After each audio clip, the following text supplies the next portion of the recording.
इस्लामी इनकलाबी guard corps यानी IRGC की navy ने यह खबर दी है, ये उसने बताया है कि अमेरिकी और इस्राएली दहशतगर्द ठिकानों पर, जो उनका कहना है कि दहशतगर्द ठिकानों पर और उनके खिलाफ 4 कार्रवाइयां अंजाम दी गई हैं, जो बड़ी कार्रवाइयां हैं, जो ऑपरेशन ट्रू प्रॉमिस 4 की 88वीं लहर का हिस्सा थी। जी हां, यानी कि जो मिसाइलों का जत्था या बराज ऑफ मिसाइल जो दागे जाते हैं, यह 88वीं बार है कि यह मिसाइलों का बराज, मिसाइलों की लहर दागी गई है। यह आईआरजीसी का कहना है। यानी आईआरजीसी या यूं कह लें कि ईरान हमले करने से बाज नहीं आ रहा है। ईरान बार बार यह कह रहा है कि हमने पहले ही चेतावनी दी थी कि हम हमले की शुरुआत नहीं करेंगे, लेकिन अगर हम पर हमला किया गया तो हम जवाबी हमले में शदीद हमला करेंगे, जोरदार हमला करेंगे। और यह जोरदार हमले का सिलसिला 88वीं बार तक पहुंच गया है।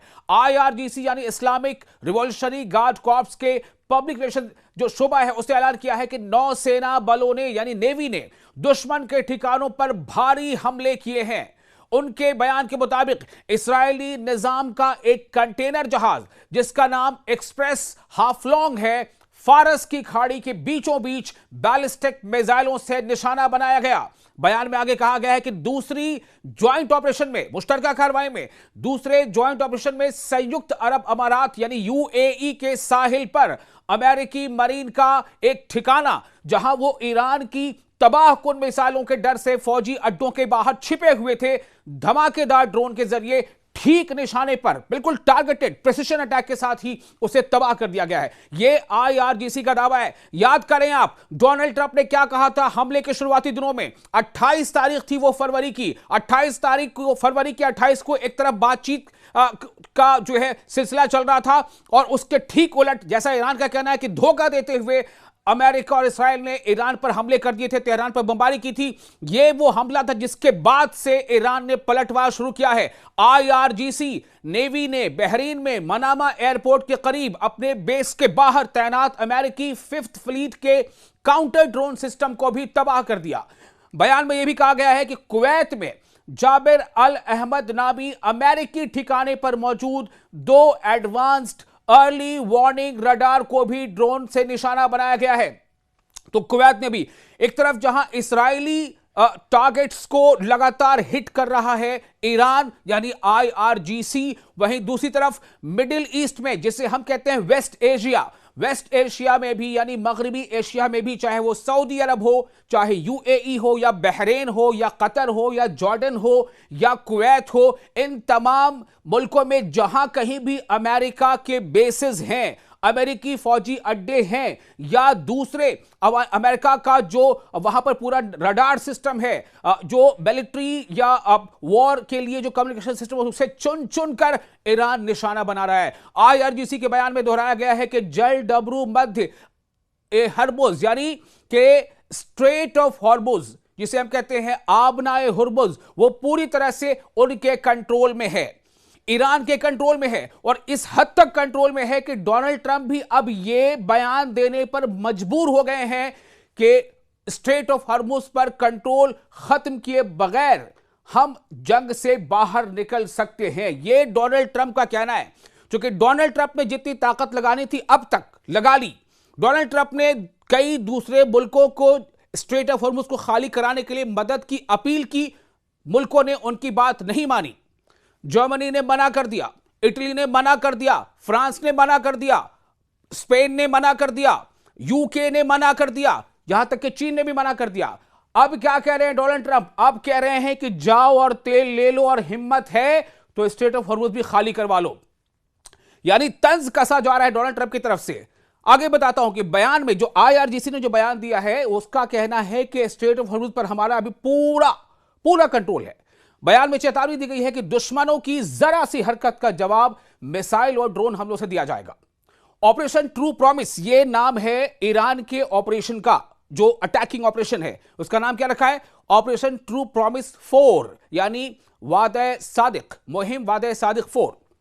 तो इसकी 88वीं लहर यानी 88th barrage of launch missile launched and drone launched 28 फरवरी को अमेरिका और इस्राएल की तरफ से ईरान के खिलाफ शुरू की गई जंग के बाद से ईरान की तकरीबन रोजाना की जवाबी कार्रवाइयों की एक कड़ी है।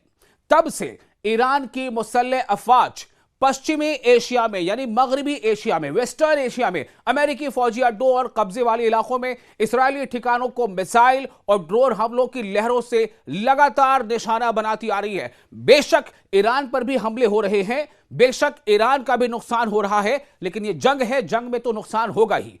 लेकिन आपको यह बता दें कि ईरान घुटने नहीं टेक रहा, जैसा कि डोनाल्ड ट्रंप का दावा था कि 1 हफ्ते काफी होंगे। आप देखिए 1 महीने से ज्यादा हो गया है और अभी भी Donald Trump state of Hormuz खाली नहीं करा पाए हैं। ये सिर्फ इस तरह की बातें चल रही हैं कि अमेरिका जो है अपनी ग्राउंड इन्वेजन शुरू कर सकता है, वो अपनी मरीन भेज रहा है, वो अब 3000 और जो फौजियों की टुकड़ी भेज रहा है। ईरान का क्या कहना है? Come let us to the hell, यानी अगर आप आते हो तो आओ, आपका इस्तकबाल है, आपका वेलकम है, और आओ आपके लिए हम इस जगह को जहन्नुम बना देंगे, आपको हम शार्क मछलियों का निवाला बना देंगे, आप चल कर आओगे लेकिन आप चलकर वापस नहीं लौट पाओगे। ये इस तरह की बातें कही जा रही हैं IRGC के और ईरान के फौजी जो कमांडर्स हैं उनके जरिए से।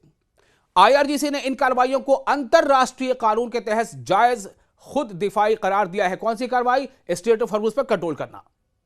हाल के दिनों में ईरानी हमलों की पैमाइश और सटीकता में इजाफा हुआ है, यानी ईरानी जो हमले हो रहे हैं वो बिल्कुल प्रिसाइज और टारगेटेड है। आपको एक बात और बता दें, सोमवार को IRGC ने ऑपरेशन ट्रू प्रॉमिस 4 की 87वीं लहर अंजाम दी थी, यानी इससे पहले वाला जो बराज था, जो हमला था, जिसमें पूरे इलाके में अमेरिकी कमांड सेंटर्स और फौजी ठिकानों को निशाना बनाया गया था। यह कार्रवाई रियल एडमिरल अली रजा तंगसीरी की याद में की गई, जो ईरान के साहिली दिफाई इंतजामात को मजबूत करते हुए शहीद हो गए थे। इस ऑपरेशन में UAE के अल मिनहाद एयर बेस के करीब एक अमेरिकी कमांड एंड कंट्रोल सेंटर को पूरी तरह से तबाह किया गया, जहां 200 से ज्यादा अमेरिकी कमांडर और अफसर मौजूद थे। साथ ही बहरीन में अमेरिकी 5th फ्लीट के कमांडरों के ठिकाने को भी निशाना बनाया गया। IRGC ने अपने निशानों का दायरा बढ़ाते हुए अमेरिकी फौजी सप्लाई चेन से जुड़े इक्तिसादी ढांचे को भी, यानी जो इकोनॉमिकल एस्पेक्ट है, जहां से जो है इकोनॉमी मजबूत होती है, उस ढांचे को भी शामिल किया है। 28 मार्च को एक हमाहंग मिसाइल और ड्रोन कार्रवाई में ईरान ने UAE में एमिरेट्स एल्यूमिनियम यानी EMAL, जिसे शॉर्ट में एमाल कहा जाता है, एमिरेट्स एल्यूमिनियम प्लांट, जो दुनिया की सबसे लंबी एल्यूमिनियम प्रोडक्शन लाइन है, और बहरीन के एल्यूमिनियम बहरीन, जिसे शॉर्ट में ALBA अल्बा कहा जाता है, यानी एल्यूमिनियम बहरीन, इस प्लांट को निशाना बनाया। यह कब हुआ? जब इसराइल और अमेरिका के हमले में ईरान के स्टील प्लांट को निशाना बनाया गया, तो उसका तुर्की बदुर के जवाब देते हुए टिट फॉर टैट दो एल्युमिनियम के प्लांट्स को निशाना बनाया गया, जो या तो अमेरिकी अलाइज के मुल्कों में थे और या फिर उसमें अमेरिका का बहुत बड़ा शेयर था। इसीलिए निशाना बनाया ईरान ने उसे दो एल्युमिनियम प्लांट्स को। अब आपको ये बता दें कि ये दोनों अमेरिकी सरमायाकारी से चलता था। इसके लिए इन्वेस्टमेंट किसने की थी? अमेरिका ने।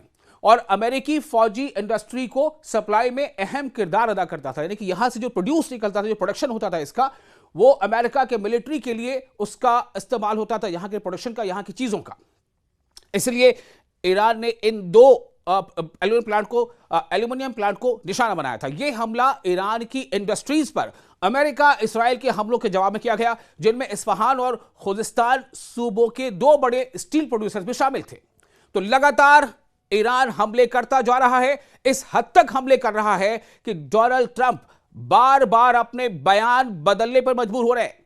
कभी वो कहते हैं कि स्ट्रेट ऑफ हॉर्मुज़ को मैं खाली करा दूंगा, कभी कहते हैं कि आओ दुनिया के तमाम मुल्क को हमारा साथ दो, हम स्ट्रेट ऑफ हॉर्मुज़ खाली करा देंगे, फिर कभी कहते हैं कि हमें नहीं कराना, हमें स्ट्रेट ऑफ हॉर्मुज़ से कोई मतलब नहीं है, जिसे वहां से तेल गुजारना हो वो खाली करा ले। अब उन्होंने ब्रिटेन को बड़ा तंज आमेज लहजे में कहा है कि थोड़ी हिम्मत दिखाओ और जाके स्ट्रेट ऑफ हॉर्मुज़ खाली करा लो और तेल वहां से गुजार लो, और नहीं तो फिर हमसे तेल खरीद लो। मतलब इस तरह की बातें अब वो अपने दोस्त मुल्कों से कह रहे हैं, चूंकि उनके जो दोस्त मुल्क हैं सो कॉल्ड, चाहे यूके हो या फिर फ्रांस हो या इटली हो, ये सब, या स्पेन हो, इन तमाम मुल्कों ने अमेरिका का साथ देने से ईरान के खिलाफ जंग में मना कर दिया।